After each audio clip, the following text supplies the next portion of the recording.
Boa noite a todos. Boa noite. Em primeiro lugar, quero agradecer ao Dalcio e a todos os companheiros pelo convite, pela oportunidade de estar aqui nessa casa tão acolhedora, né?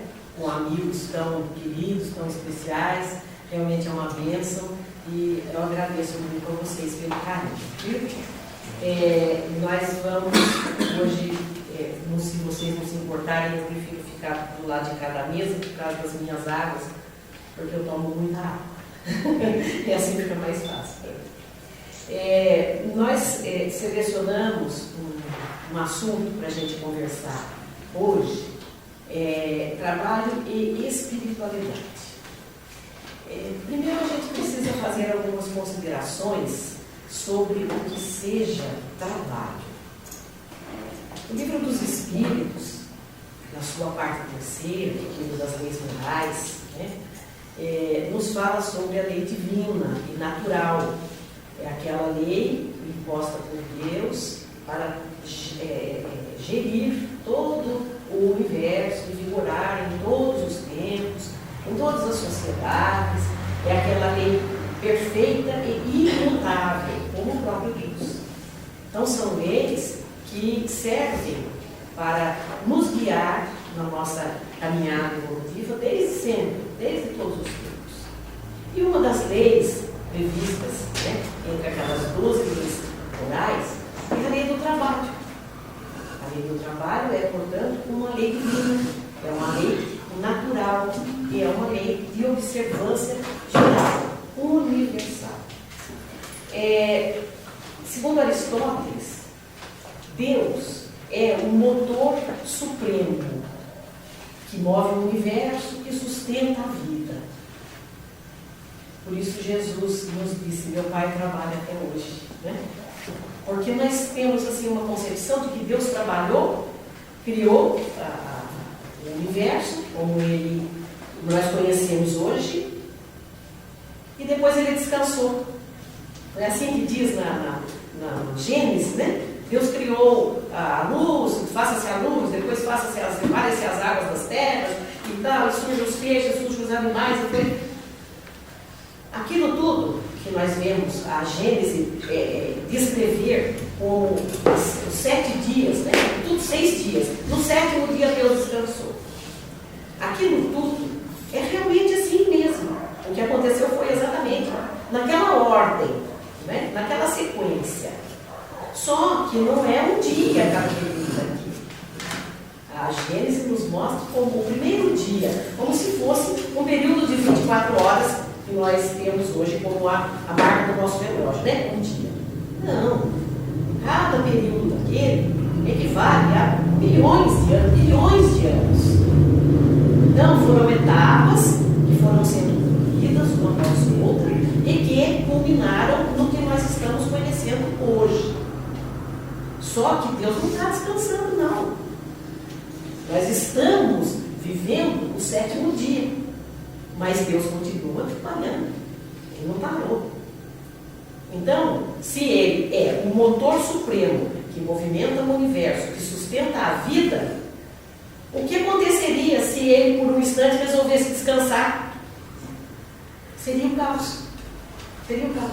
Porque aí a desorganização seria geral. Todas as leis da física são leis divinas estabelecidas por Deus e que Ele mantém o funcionamento perfeito. Tudo se encadeia com perfeição. Se de repente Deus resolvesse tirar uma folguinha, o que iria acontecer? Adviria o caos, né? Adviria a desagregação do universo. Então, nós, como somos filhos de Deus, nós temos em nós algo que identifica essa nossa filiação divina, que é o poder criador. Todos nós temos um poder criador. E esse poder criador se desenvolve e se equilibra através da disciplina do trabalho. Então, o trabalho é o instrumento que nós temos para disciplinar, desenvolver a nossa potencialidade criativa, criadora.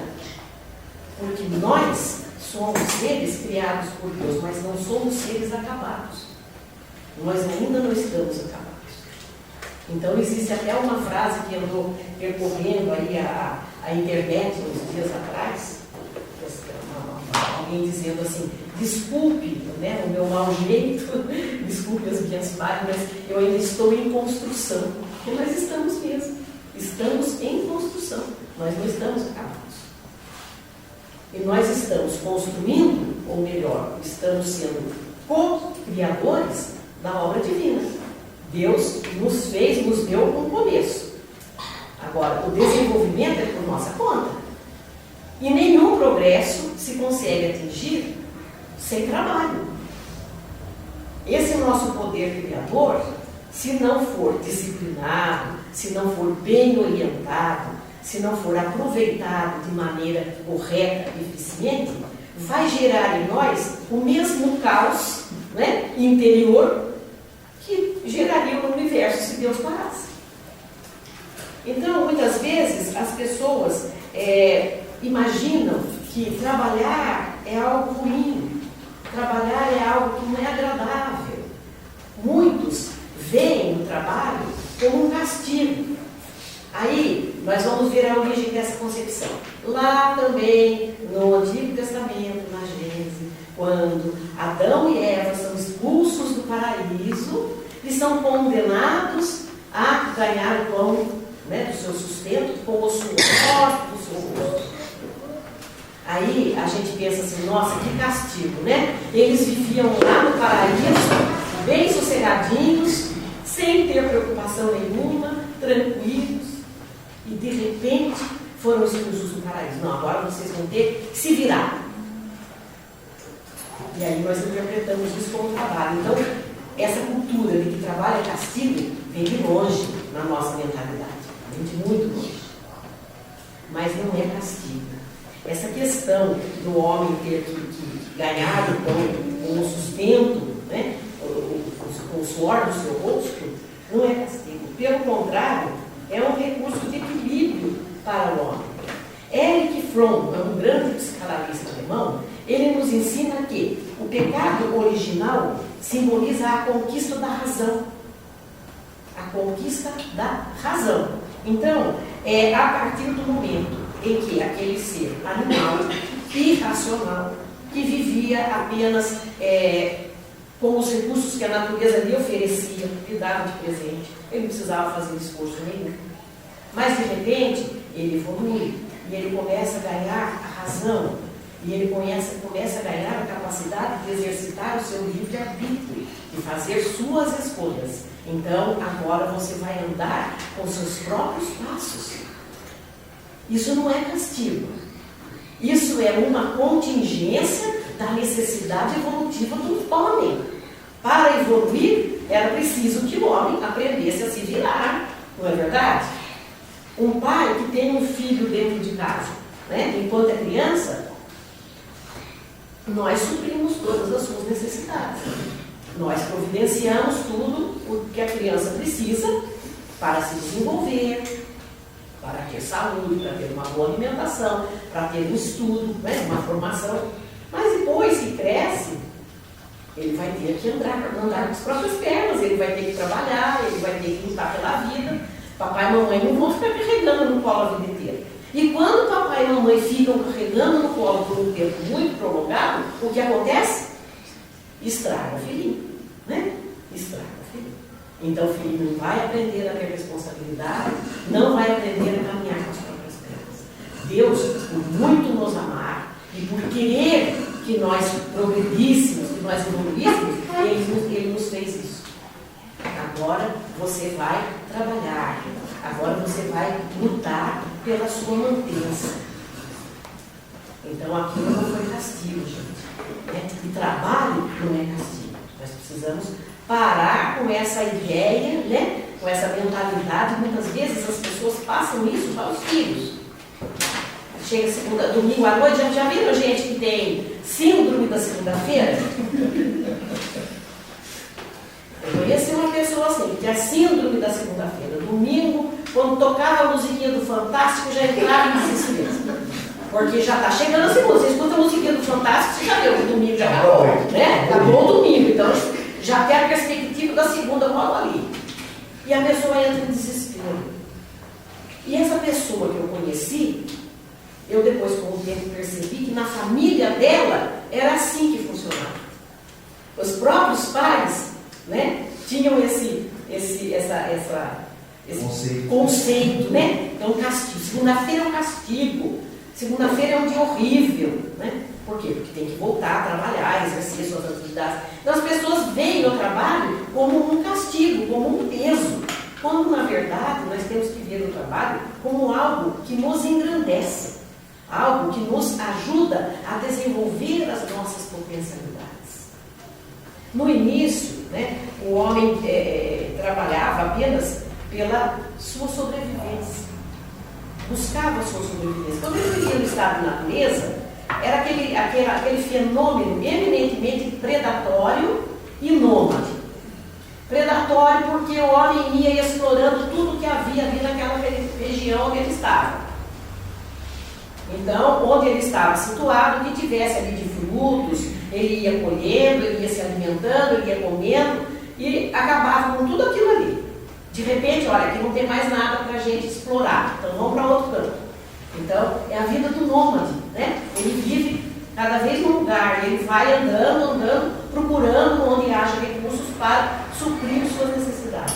Até que um dia teve a brilhante ideia, né, de imaginar, olha, se a gente for consumindo, daqui a pouco não vai ter mais. Então vamos tentar dar um jeito de obter o pão sem precisar destruir. Então vamos plantar. Descobriram que se plantasse a semente, nasceria a árvore, daria o fruto. Desenvolveram instrumentos para a pesca, para a caça. Aprenderam a domesticar animais. Com o passar do tempo, foram desenvolvendo formas de armazenar alimento, o excesso das suas plantações, das suas caças, para poder prover as necessidades, nos casos de crises, né, de epidemias, de seca, de neve, de guerra. Tinha que ter uma provisão de recursos para essas épocas de crise. Isso tudo o homem vai conseguindo, por quê? Porque a necessidade faz com que ele desenvolva, né, recurso, encontre soluções para essas situações que ele vive. Então vejam que é um trabalho que leva o homem a progredir intelectualmente. Através do trabalho ele desenvolve a inteligência para prover as suas necessidades, para melhorar as condições de vida na comunidade onde ele está colocado. Então, o trabalho é a forma mais eficiente, talvez a única forma eficiente de progresso. Não só de progresso material, mas também de progresso espiritual e moral, né? Intelectual. Todas as formas de progresso, os homens só atingem através do trabalho. Desenvolvendo a sua inteligência, ele vai superando aqueles resquícios de animalidade, né? Vai deixando para trás aquele sistema irracional de vida e vai passando a ser uma criatura dotada de maior capacidade de raciocínio, de maior preparo para exercitar seu livre-arbítrio, para buscar a melhoria de vida não só para si, mas para a sociedade.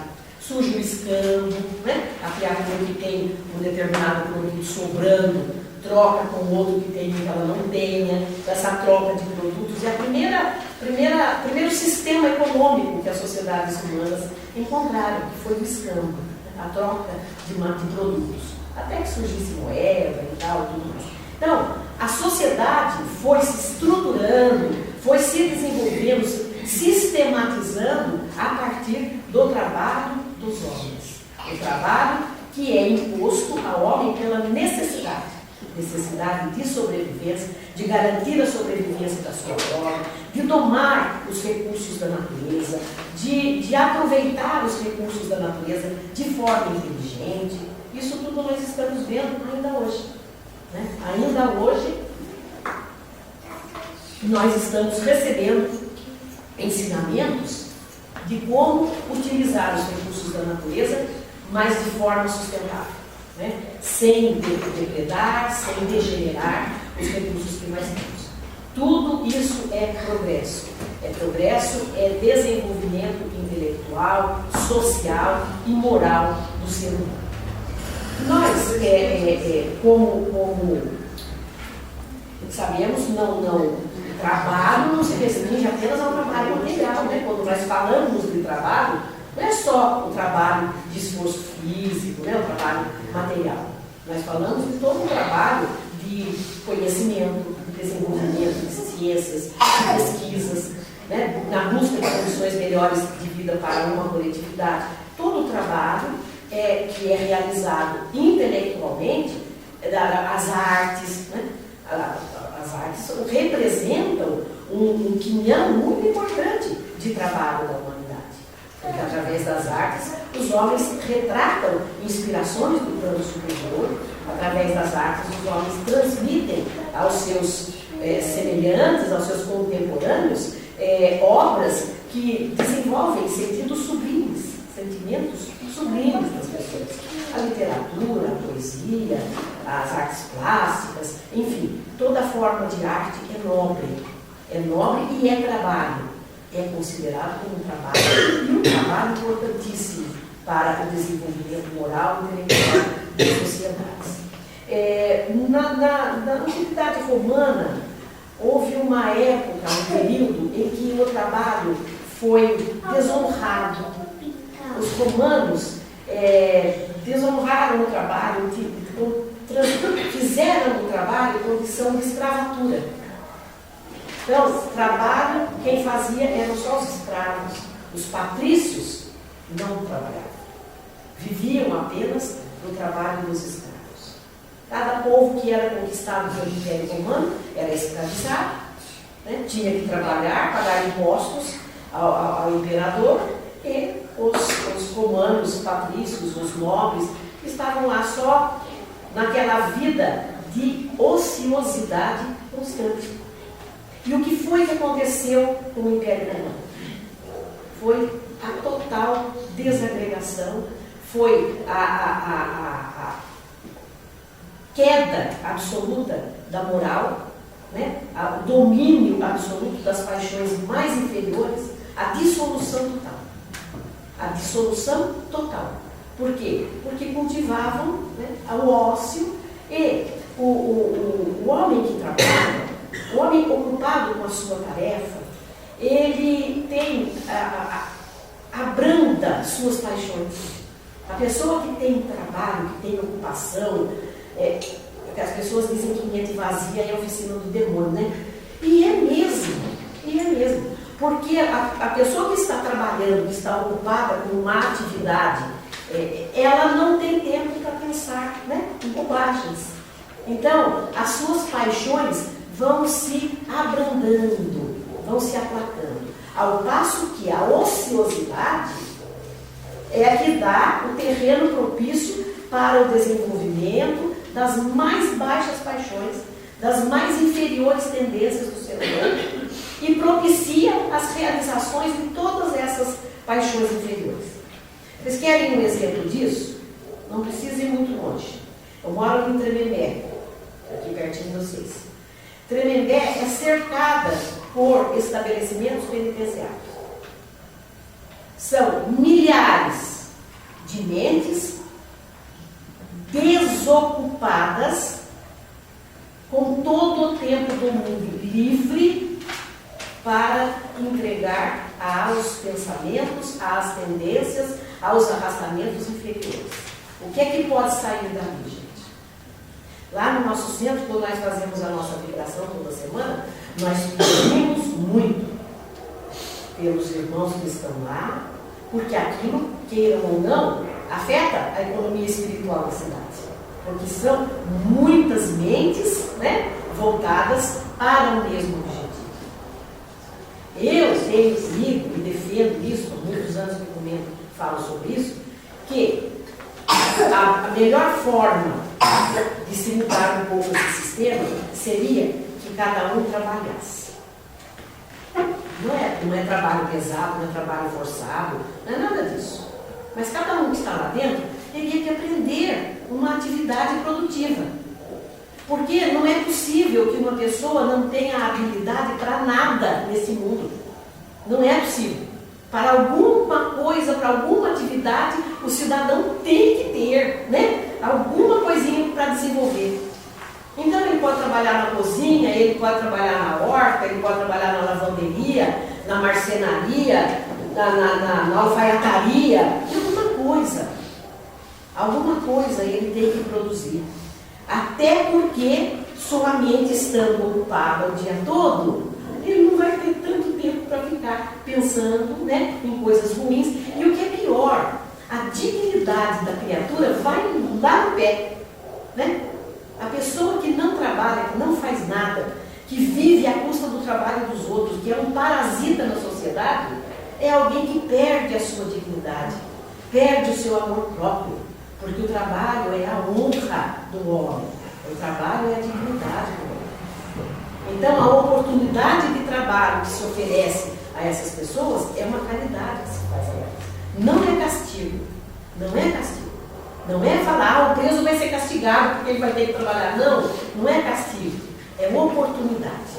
Oportunidade de crescimento, de que ele desenvolva suas potências criadoras, de que ele encontre em si próprio algo de bom, de que ele possa acreditar que ele é capaz de fazer algo de bom.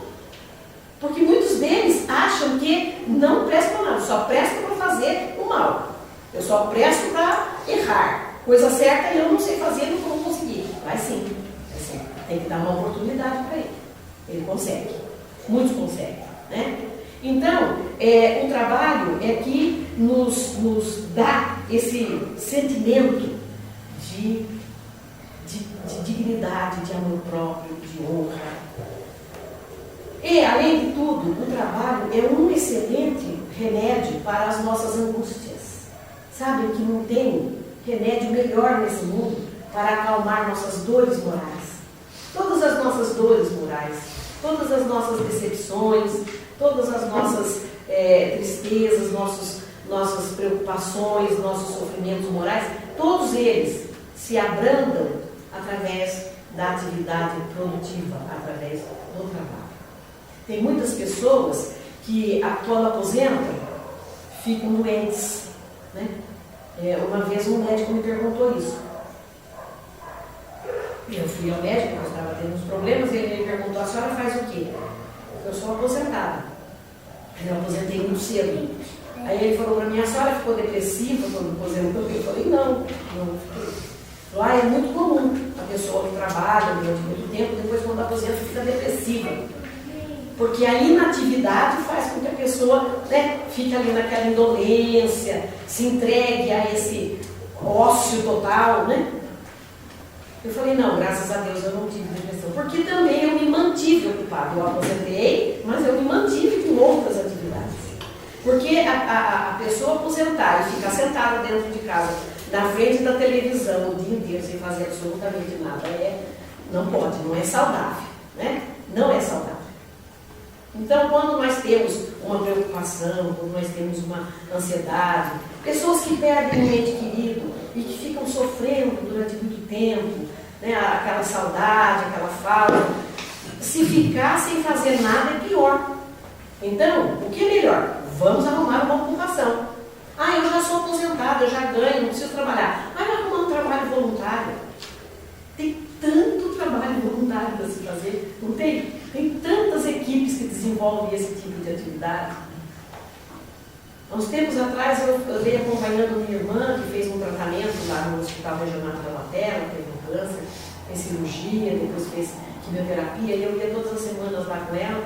E eu fiquei assim, muito surpreendida positivamente, com tantas equipes de voluntários que vão, né, lá naquele setor de oncologia, que é um lugar triste de se visitar, mas vão lá, levam um cafezinho para aquelas pessoas que estão ali sentadas esperando, né, até pacientes se estiverem ali esperando. Teve uma semana que foi uma semana especial, não sei qual era a atividade, tinha um grupo cantando, 2 senhores tocando violão e 2 cantando. pelo corredor da oncologia. E foram até lá dentro, até onde ficam as pessoas recebendo as aplicações, e andaram ali no setor onde ficam os que estão esperando, e alegraram a tarde de todo mundo.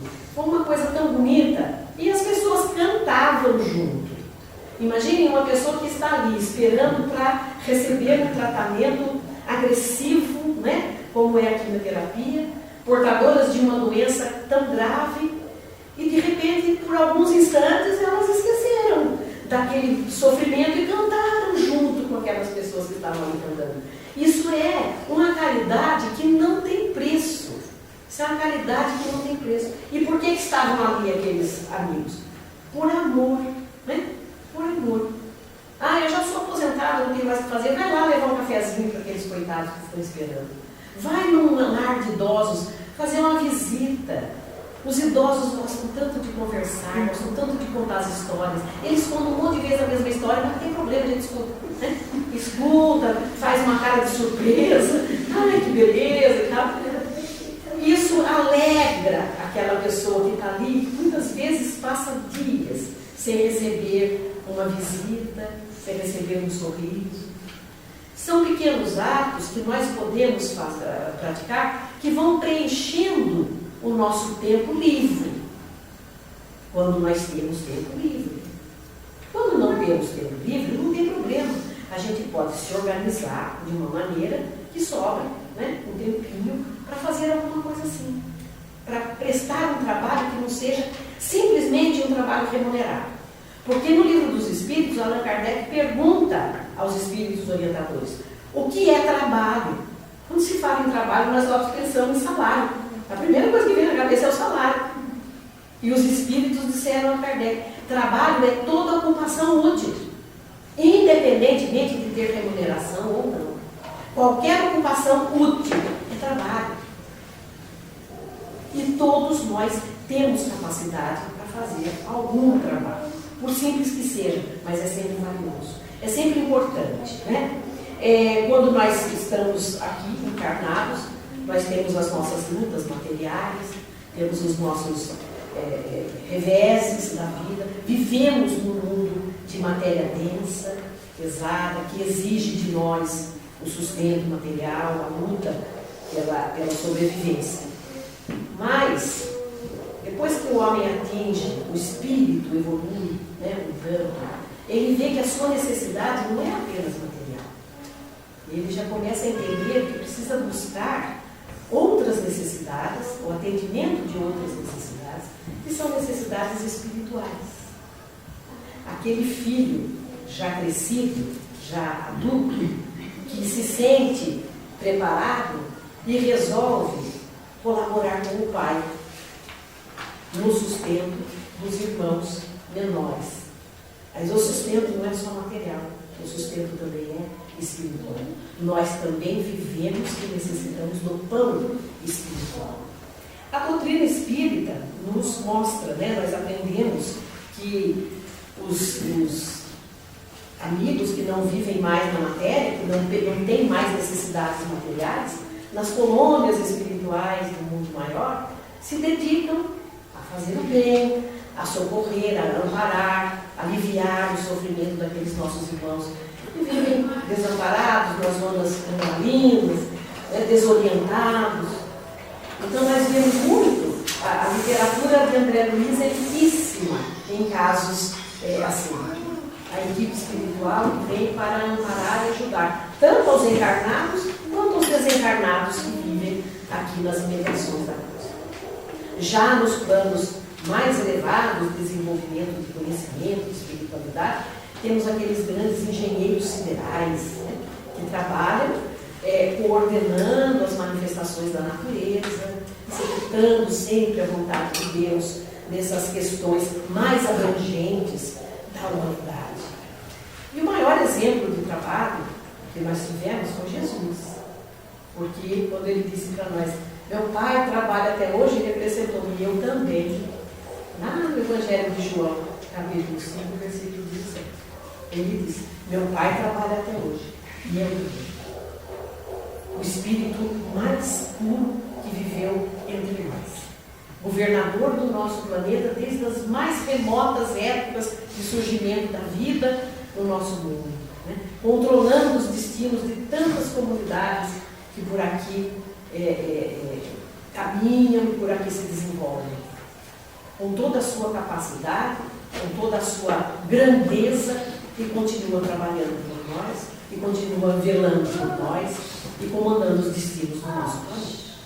Então, através do desenvolvimento da doutrina espírita, nós aprendemos que o nosso papel aqui nesse mundo não é simplesmente de garantir as nossas necessidades materiais. Nós estamos aqui, acima de tudo, para desenvolver as nossas potencialidades espirituais. O nosso trabalho também é esse. E, atualmente, é mais esse. Porque as necessidades materiais, de alguma forma, nós já estamos conseguindo suprir. Alguns com um pouco mais, outros com um pouco menos. Alguns têm mais conforto, outros nem tanto. Alguns conseguem com mais facilidade, outros não. Mas, de alguma forma, as nossas necessidades materiais estamos conseguindo equacionar. Mas e as nossas necessidades espirituais? E as nossas potências espirituais que nós precisamos desenvolver? É só através do trabalho que nós vamos conseguir isso. Aí nós olhamos para a casa espírita, né? E vemos que ela nos oferece preciosas oportunidades de aprendizado e de trabalho. Algumas pessoas entendem que a casa espírita é o lugar onde elas vão para buscar o atendimento, para buscar o auxílio, o amparo. Então elas acham que chegam aqui e aqueles que aqui estão, todos devem dar a ela uma atenção naquele momento de necessidade. E uma vez satisfeita essa necessidade, ela se acomoda naquela posição de simpatizante, né, da doutrina. Algumas vezes se declara até adepta. Mas a casa espírita não é apenas isso. A casa espírita é, acima de tudo, o lugar onde nós estamos colocados para sairmos daquela posição de beneficiários apenas. Não é aqui o lugar onde a gente vem só para buscar os benefícios que são interessantes para nós. Aqui nós estamos colocados também para desenvolver as nossas potencialidades espirituais. E aqui nós encontramos condições para isso, para trabalhar. Essa é que é a realidade. Mas muitas pessoas não aceitam, né? Quando você oferece uma oportunidade para um irmão, olha, temos aqui uma atividade, você não gostaria de participar? Você não gostaria de vir para ver o nosso trabalho aqui? Quem sabe você pode simpatizar, né? A pessoa diz, nossa, mas quem sou eu? Quem sou eu para aceitar um trabalho desse? Eu tenho tantos problemas, eu não estou em condições para isso, eu não posso. Eu preciso equacionar a minha vida primeiro, eu preciso me programar. Gente, nós precisamos sair dessa zona de conforto. É preciso sair dessa situação de comodismo, que é própria daquele que vem, frequentador da casa espírita, né? Vem toda semana, assiste a explanação do Evangelho, toma um passe e vai embora. Como quem vai à missa todo domingo, não é verdade? A pessoa sente aquilo como uma obrigação a cumprir. Eu sou frequentador do centro, então eu preciso ir ao centro toda semana e preciso tomar um passe toda semana, porque senão, nossa, é pecado. Eu já tive a oportunidade de falar com pessoas que vieram conversar comigo justificando por que é que não compareceu na semana anterior. Olha, a senhora me desculpe, semana passada eu não pude vir, porque eu tive problema. Eu falei, meu filho, pelo amor de Deus, não é? Para, não é isso aí não. A casa espírita está aberta a todos que queiram, que possam, que gostem, sem compromisso, sem obrigação. Agora, uma vez que você se sente bem aqui, uma vez que você gosta do que lhe apresentam aqui, uma vez que você é acolhido e é amparado e é orientado, nada mais justo do que procurar fazer algo, né, em reconhecimento, gratidão por esta casa, por este grupo que lhe oferece, né, todo esse conforto. Aí sim você vai assumir um compromisso com a casa, mas no sentido de ajudar, de participar, de auxiliar no progresso da casa, dos companheiros e do seu próprio. Não é porque é obrigação, não é porque é pecado, não é isso. É com a boa vontade de querer trabalhar, de querer se dedicar, de querer ajudar, né? Sem essa situação cômoda do partícipe. Kardec, no início da sua tarefa grandiosa de implantar as bases para as futuras sociedades espíritas, né, ele colocou como princípios básicos para que o movimento espírita se desenvolvesse. 3 pilares básicos: trabalho, solidariedade e tolerância. Então, o trabalho é primordial. O trabalho é base. O trabalho é condição para tudo. Para tudo. Né? A solidariedade e a tolerância, nós vamos ver agora numa outra ótica que nos é apresentada por Joana de Ângeles, através do nosso brilhante Divaldo. Ele nos apresenta os novos rumos para o centro espírita. Foi uma palestra tão interessante que o Divaldo fez, mas foi tão interessante que tanta gente pediu, aí eles mandaram imprimir um livretinho, bem fininho, que se chama Novos Rumos para o Centro Espírita. Muito interessante, muito interessante. E lá ele diz que os novos rumos para o centro espírita são espiritizar, qualificar e humanizar. O espiritizar que ele coloca é tornar-se realmente espírita, né? Sair daquela posição de adepto, de simpatizante, de frequentador. Não, eu vou ser espírita, eu vou me tornar espírita, realmente, tornando-se espírita militante, né? Adepto, colaborador, membro da casa espírita. Isso se consegue como? Através do estudo, da reflexão, né, das palestras, da meditação, das atividades a que se propõe participar na casa, sempre assimilando isso como elemento de construção de um ser, hoje melhor do que ontem e amanhã melhor do que hoje. Buscando aquela evolução, buscando se melhorar. Porque muitas pessoas dizem assim, eu não sou perfeito. Mas ninguém é. ninguém é. Todos nós estamos aqui para tentar aprender. Se for esperar, o André Luiz tem numa das suas obras um mentor, que se eu não me engano era Aniceto, nos Mensageiros, ele disse para o André, se fôssemos esperar que cada irmão na Terra atingisse a perfeição para servir de intermediário para nós, não tinha como trabalhar. Então, as pessoas acham que o médium tem que ser perfeito. O médium está também aprendendo. Todos nós estamos aprendendo. Se for esperar que cada um atinja o seu ponto máximo de conhecimento, de sabedoria, de perfeição moral, não vamos sair do lugar. Estamos aprendendo uns com os outros. Essa história de dizer, eu sou muito imperfeito, ainda não sirvo para assumir a minha posição espírita. Allan Kardec nos diz que o verdadeiro espírita se conhece pela sua transformação moral e pelo esforço que empreende para vencer suas más inclinações. Ora, se ainda tenho más inclinações, porque ainda não sou perfeito. Quem é perfeito já não tem mais más inclinações. Já venceu suas tendências inferiores. O espírita também tem suas inclinações más, também tem tendências inferiores, mas ele se esforça para vencê-las. Um dia de cada vez. Ninguém vai se tornar santo numa encarnação só também. Isso daí é conversa não. Né? Ninguém vira santo numa encarnação. É muito chão, muito chão. O importante é, no dizer de Simonetti, não amornar o esforço. É um esforço constante. É um trabalho de todos os dias. Né?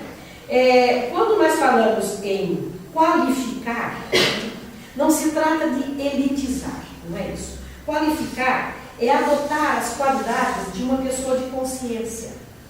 Em primeiro lugar, nós temos que entender a qualificação espírita, ou seja, saber o que é o espiritismo, seus fundamentos, seus princípios, como é que surgiu. Porque tem muita gente que frequenta a casa espírita, mas não sabe, na realidade, com profundidade, o que é o espiritismo. É preciso entender, conhecer, porque de posse desse conhecimento, consciente disso, nós vamos automaticamente nos melhorando como cidadãos lá fora, no nosso ambiente de trabalho, na nossa família, no nosso relacionamento com a família, na comunidade em que vivemos e como trabalhadores da casa espírita. Ninguém consegue ser um bom trabalhador da casa espírita se não tiver absoluto conhecimento de todas as bases do espiritismo. Então, qualificar é isso. Conhecer o terreno em que eu estou pisando. Em nome de quem que eu estou falando? Como é que eu posso defender esta posição ou não? E, acima de tudo, também, o qualificar significa saber o que vai fazer e como fazer, com o mínimo de preparo possível. Mínimo de preparo. Sabe? Ninguém precisa ser doutor, né? Nem muito graduado. Não, é um conhecimento mínimo da atividade que você se proponha a realizar. O Divaldo Franco, nesse seu pronunciamento, ele conta uma história muito interessante. Ele, lá na Mansão do Caminho, recebeu a visita de uma senhora que dizia para ele que ela queria trabalhar na creche. Eu preciso de uma colocação na creche. Por favor, seu Divaldo, me arrume um jeito, eu quero trabalhar na creche.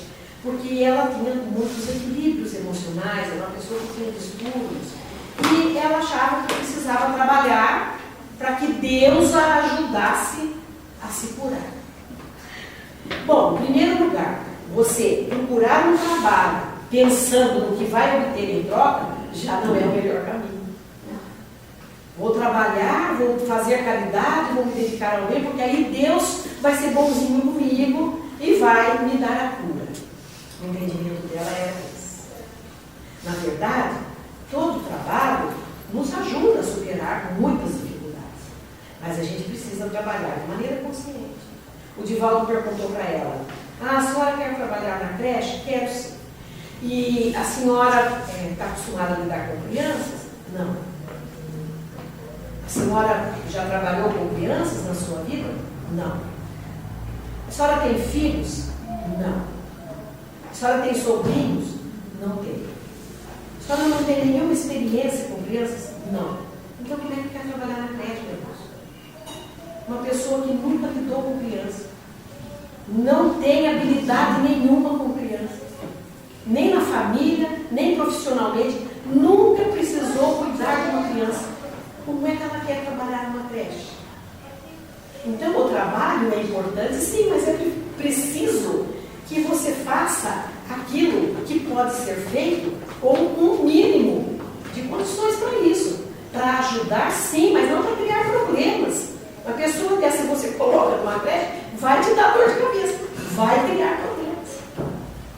Então, dentro de uma casa espírita, tem muitas atividades que podem ser desenvolvidas, em que as pessoas podem se encaixar, né? As pessoas de boa vontade.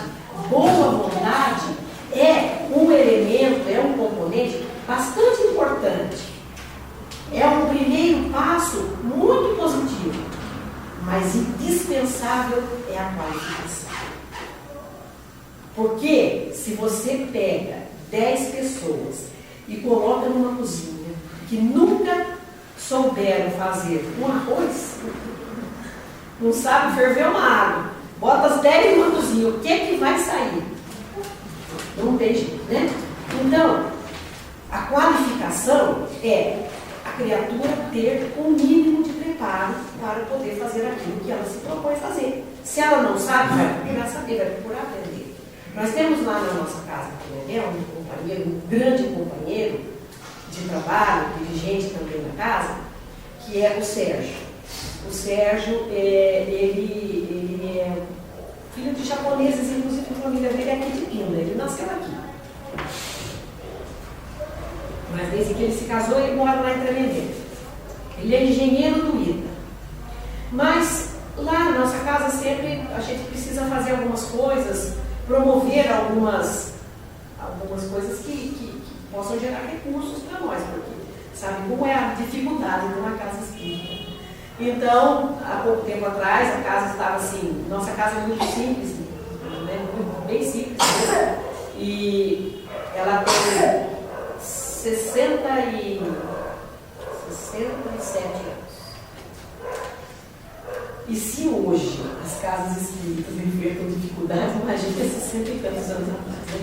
Foi construída na base da economia, num terreno que foi doado por uma família generosa, mas recursos para a construção não se tinha. Então, a gente estava até preocupado que a qualquer momento a casa pudesse cair na nossa cabeça, brincas, umas coisas assim meio sérias. Então, precisamos reformar. Tá? Mas como é que vai fazer? Tem condições nem de reformar, porque algumas paredes não têm alicerce. É aquela coisa que você vai mexer. Nós estamos vendo a nossa história. Olha só. O que nós temos que fazer? Então, vamos lá reformar. Tem que derrubar. Aí fomos derrubando aos poucos. Um pedaço aqui, levando. Você derruba outro pedaço lá, levando. E assim foi. Ao longo de 3 anos, nós construímos um centro novo. Mas isso precisa de dinheiro. E nós não temos dinheiro. Então, temos que correr atrás. Aí a gente faz caldinho, a gente faz lasanha, a pizza, a famosa pizza, né? A gente faz brechó, artesanato, bazar e tudo quanto é coisa, né? Agora está fazendo, esse ano nós fizemos a 6 anos já que a gente faz festa caipira na rua. Olha, tem sido um sucesso. Está lá meu marido que pode dizer para vocês. Ele é o churrasqueiro oficial da festa caipira. Ele cuida dos espetinhos para nós. E nós fazemos uma festa caipira com tudo que tem direito, com a decoração muito bonita, com música, com quadrilha e as barraquinhas com aquelas comidas gostosas e tudo mais. E tem rendido um dinheiro muito bom para nós. Mas dá trabalho. Gente, como dá trabalho. E o Sérgio, ele é o encarregado das pizzas, quando a gente faz pizza. A gente comprava as massas, né, os discos já prontos, numa padaria lá, que fazia uma massa muito boa, muito boa. Só que a padaria foi vendida. E o novo dono trocou lá o padeiro, e a massa já não é mais a mesma. E a gente procura fazer uma coisa de qualidade, porque a nossa pizza é tradicional, sabe? Temos fregueses já que até perguntam, nossa, como vai ter pizza? Faz tempo que vocês não fazem e tal. Então a gente procura manter a qualidade. Mas como a massa da pizza não estava vindo muito boa, daí resolvemos comprar uma fábrica que também não estava lá essas coisas. O Sérgio falou assim, eu vou fazer a massa. Eu falei, Sérgio, que jeito, meu filho, engenheiro, eu sei que você é agora. Pizzaiolo já é outra história. Não, eu vou fazer. Ele entrou na internet, ele tirou várias receitas lá de massa de pizza, ele foi fazendo na casa dele, fez de um jeito, fez de outro jeito, fez as receitas, fez a outra, não precisa melhorar, não sei o quê. Olha, ele chegou numa massa que foi uma beleza. Então ele tem uma garrafa, dessas garrafas descartáveis de água que a gente compra, né? E a garrafa dele tem uma marcazinha ali, que é exatamente onde vai a medida da água. Aí tem uma balancinha eletrônica, onde ele pesa cada bolinha de massa depois que fica pronta, para que todas sejam do mesmo tamanho, mesmo peso. Ele é perfeccionista. Então, eu falei para eles, para o pessoal lá da casa outro dia, o Sérgio é um excelente exemplo para nós de qualificação.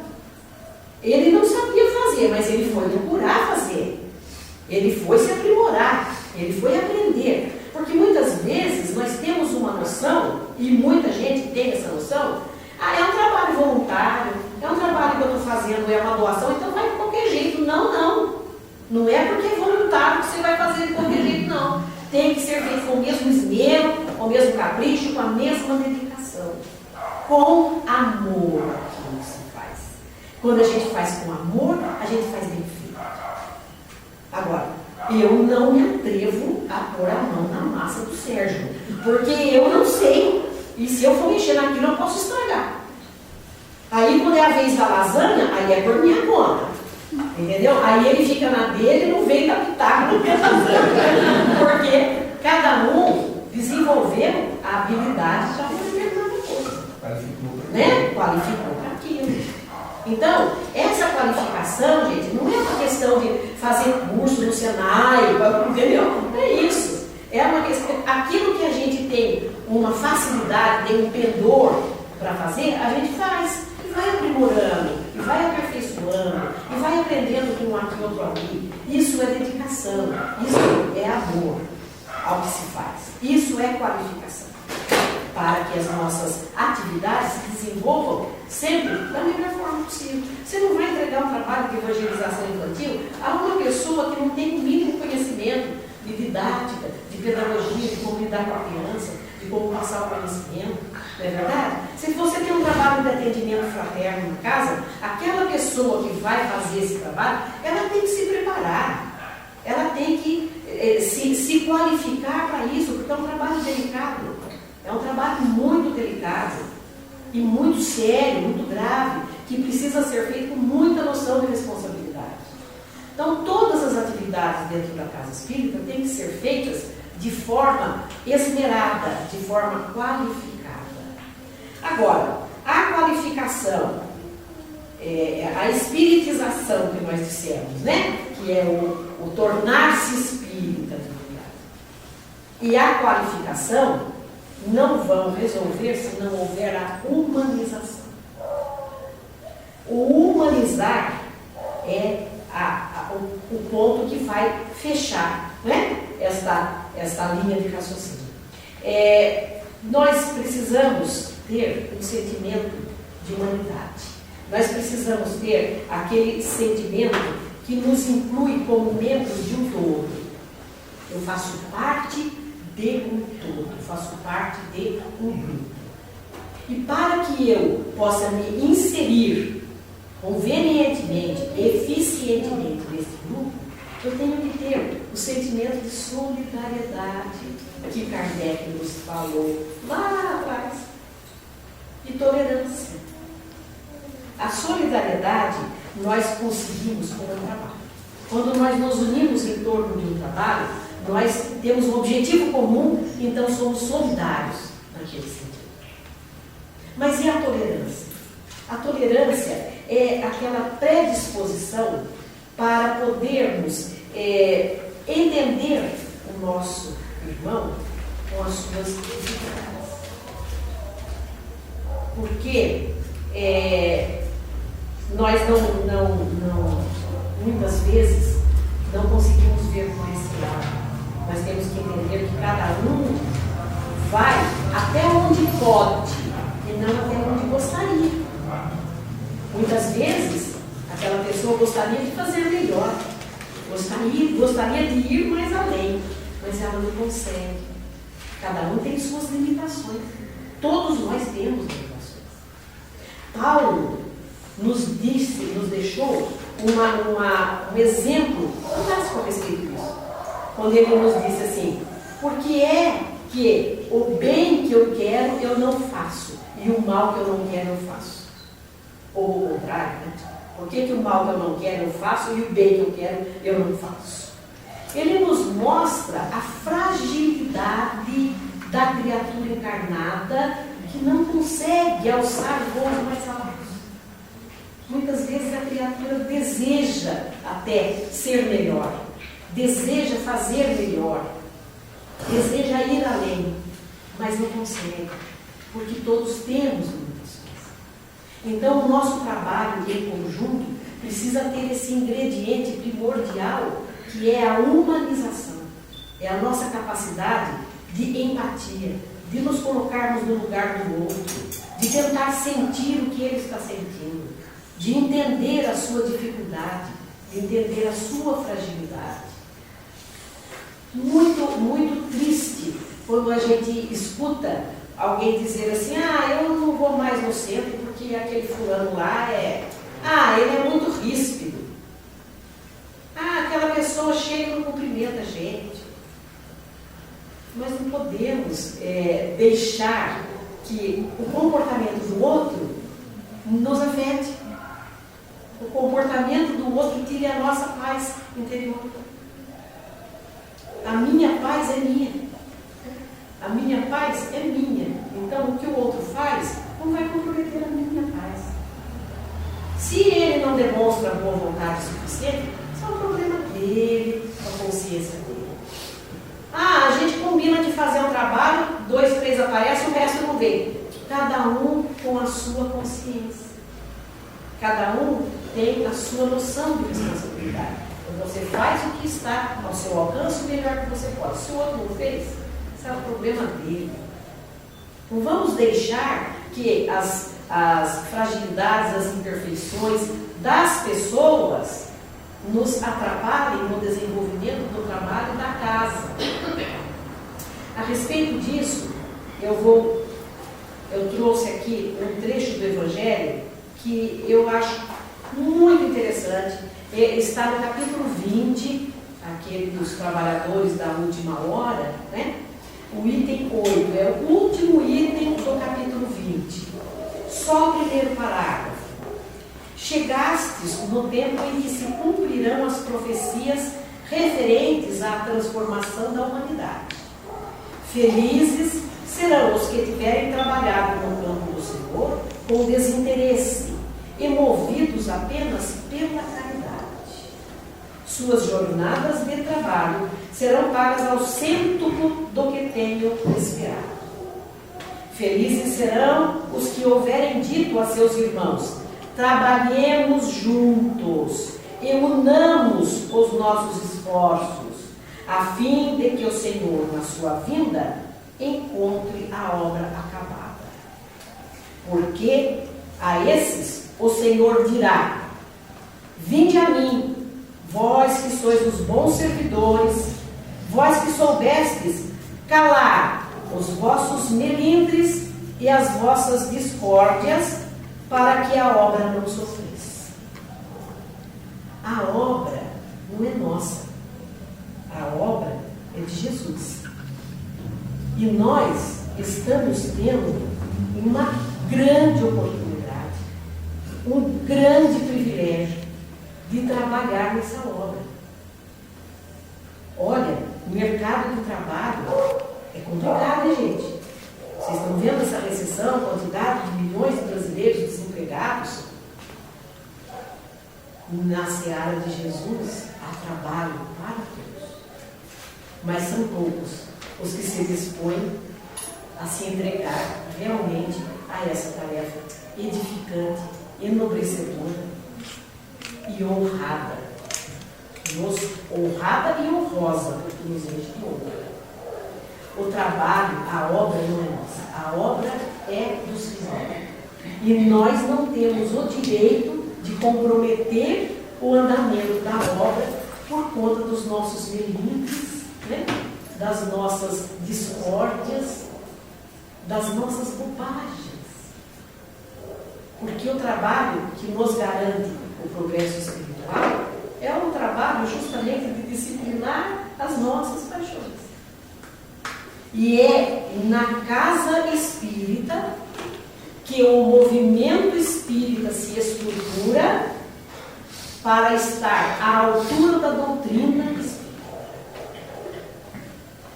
Eu agradeço a vocês pela atenção, pela caridade de me ouvir, e peço a Jesus que abençoe a todos, que abençoe esta casa, e que vocês tenham aqui muitas oportunidades de trabalho, de crescimento, e muitos trabalhadores de boa vontade para continuar muito e cada vez mais crescendo.